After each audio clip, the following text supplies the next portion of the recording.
জুলাই গণঅভ্যুত্থানের মানবতাবিরোধী অপরাধের মামলায় শেখ হাসিনা, আসাদুজ্জামান খান সহ ৩ জনের বিরুদ্ধে আজ ট্রাইব্যুনালে সাক্ষ্য দেবেন এই মামলার স্পেশাল ইনভেস্টিগেটিং অফিসার।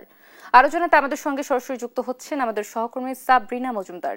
সাবরিনা, নিশ্চয় শুনতে পাচ্ছেন আমাকে? সাবরিনা, সাক্ষ্য গ্রহণ কি শুরু হয়েছে কিনা, ট্রাইব্যুনালের সর্বশেষ আপডেট কি আমাদের জানাবেন?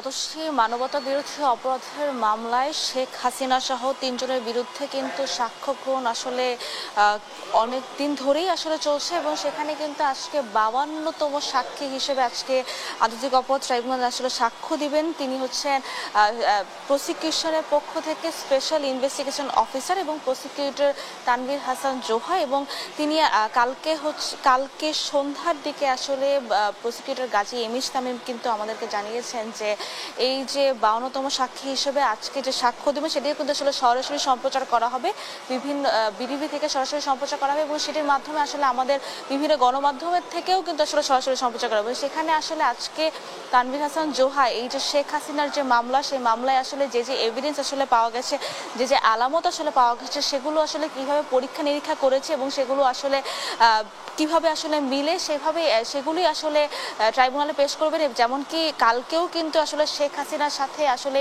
হাসানুল হক ইনুর একটি ফোন আলাপ হচ্ছে ট্রাইব্যুনালে শোনানো হয় এবং সেটি আসলে শেখ হাসিনা এবং হাসানুল হক ইনুরই ফোন আলাপ, সেটিও কিন্তু আসলে একজন তদন্ত সংস্থা থেকে একজন যে সাক্ষ্য দিয়েছেন তিনি জানিয়েছেন। তো আজকেও কিন্তু আসলে বিভিন্ন ফোন আলাপ এবং বিভিন্ন যে আলামত আসলে পাওয়া গেছে জুলাই আগস্ট গণহত্যার মধ্যে আসলে বিভিন্ন যে জিনিস, অর্থাৎ এখন পর্যন্ত যে সাক্ষীরা এসেছেন তারাও সেখানেও কিন্তু আসলে আলামত সংগ্রহকারী যারা রয়েছেন তাদের থেকেও যে জিনিসগুলো আসলে পাওয়া গেছে, গুলি বা পিস্তল বা যে জিনিসগুলো দিয়ে আসলে জুলাই আগস্ট গণহত্যা আসলে হত্যাযোগ্য সংঘটিত হয়, সেই জিনিসগুলো আসলে যেভাবে আসলে প্রসিকিউশন যেভাবে সংগ্রহ করে যেগুলো পরীক্ষা নিরীক্ষা করেছে ল্যাবে, সেগুলোই কিন্তু আসলে ট্রাইব্যুনালে পেশ করবে। আমরা এখন অপেক্ষায় আছি যে কখন নাগাদ আসলে আজকে 11:30টার দিকে আসলে আন্তর্জাতিক অপরাধ ট্রাইব্যুনাল একে বিচার কাজ শুরু হবে এবং সেই বিচার কাজ কিন্তু আজকে পুরো দেশ আসলে দেখতে পারবে, কারণ এটি কিন্তু আসলে গণমাধ্যমের মাধ্যমে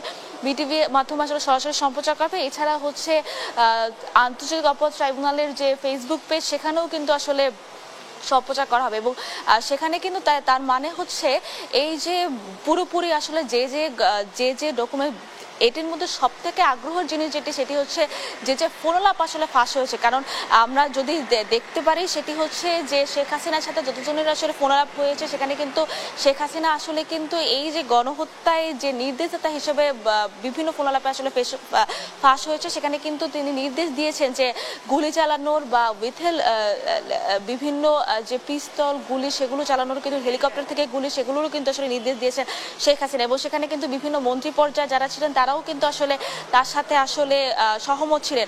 তো আজকেও আসলে আমরা অপেক্ষায় আছি, যেমন কি হাসানুল হক ইনু, মেয়র তাপস এবং সাবেক ভিসি ঢাকা বিশ্ববিদ্যালয়, তার সাথে যেভাবে আসলে বিভিন্ন ফোনালাপ বিভিন্নভাবে এখানে দাখিল করা হয়েছে, আজকেও আসলে নতুন কোনো ফোনালাপ আসলে ট্রাইব্যুনালে দাখিল করা হয়নি এবং সেটি আসলে আমরা এখন অপেক্ষায় আছি। তো যখন আসলে বিচার কাজ শুরু হবে তখন আসলে বিভিন্ন ফেসবুক পেজ গণমাধ্যমের মাধ্যমে দেখতে পারবেন। তবে আমিও আসলে আপনার মাধ্যমে দর্শকদের জানাতে পারবো যে আজকে কি নতুন তথ্য, কি পরীক্ষা নিরীক্ষা, কি নতুন তথ্য উঠে আসে। তো এখন পর্যন্ত আন্তর্জাতিক অপরাধ ট্রাইব্যুনাল থেকে এই ছিল সর্বশেষ।